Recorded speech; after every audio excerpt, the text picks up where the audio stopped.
Continuing Plutarch's Lives, translated by John Dryden, revised by Arthur Hugh Clough. The comparison of Romulus with Theseus. This is what I have learnt of Romulus and Theseus. Worthy of memory, it seems first of all that Theseus, out of his own free will, without any compulsion, when he might have reigned in security at Troezen in the enjoyment of no inglorious empire, of his own motion effected great actions, whereas the other, to escape present servitude and a punishment that threatened him, according to Plato's phrase, grew valiant purely out of fear, and dreading the extremest inflictions, attempted great enterprises out of mere necessity. Again, his greatest action was only the killing of one king of Alba, while as mere by adventures and preludes the other can name Sciron, Sinus, Procrustes, and Chronotus.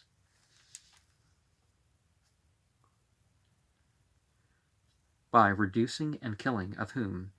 he rid Greece of terrible oppressors, before any of them that were relieved knew who did it. Moreover, he might without any trouble as well have gone to Athens by sea, considering he himself never was in the least injured by those robbers, whereas Romulus could not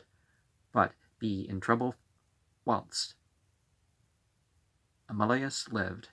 Add to this the fact that Theseus, for no wrong done to himself, but for the sake of others, fell upon these villains. But Romulus and Remus, as long as they themselves suffered no ill by the tyrant, permitted him to oppress all others. And if it be a great thing to have been wounded in battle by the Sabines, to have killed King Acron, and to have conquered many enemies, we may oppose to the actions of the battle with the Centaurs, and the feats done against the Amazons. But what Theseus adventured in offering himself voluntarily with young boys and virgins, as part of the tribute unto Crete, either to be a prey to a monster or a victim upon the tomb of Androgeus, or, according to the mildest form of the story, to live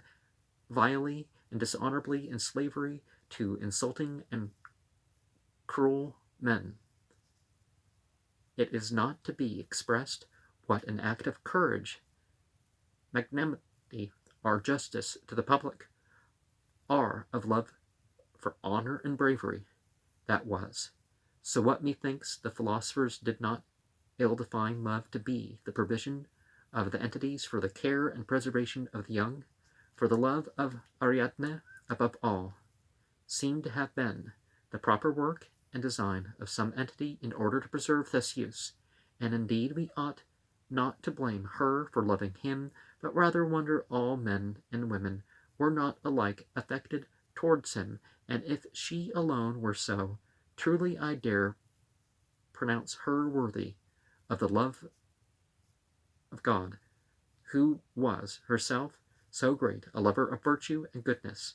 and the bravest man. Both Theseus and Romulus were by nature meant for governors, yet neither lived up to the true character of a king, but fell off and ran, the one into popularity, the other into tyranny, falling both into the same fault out of a different passion. For a ruler's first aim is to maintain his office, which is done no less by avoiding what is unfit than by observing what is suitable. Whoever is either too remiss or too strict is no more a king or a governor, but either a demagogue or a despot, and so becomes either odious or contemptible to his subjects, though certainly the one seems to be the fault of easiness and good nature, the other of pride and severity. I'm missing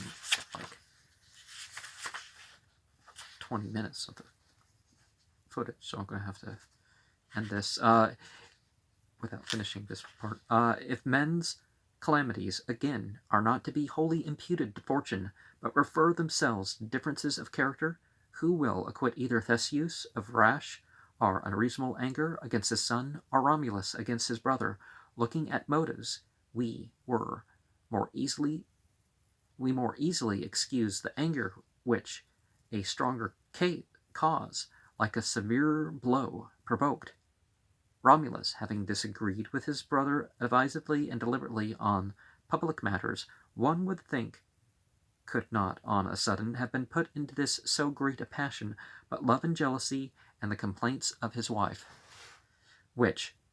few men can avoid being moved by, seduced Theseus to commit that outrage upon his son. And what is more, Romulus in his anger committed an action of unfortunate consequence, but that of Theseus ended only in words, some evil speaking, and an old man's curse. The rest of the youth's disasters seem to have been produced from fortune, so that, so far, a man would give his vote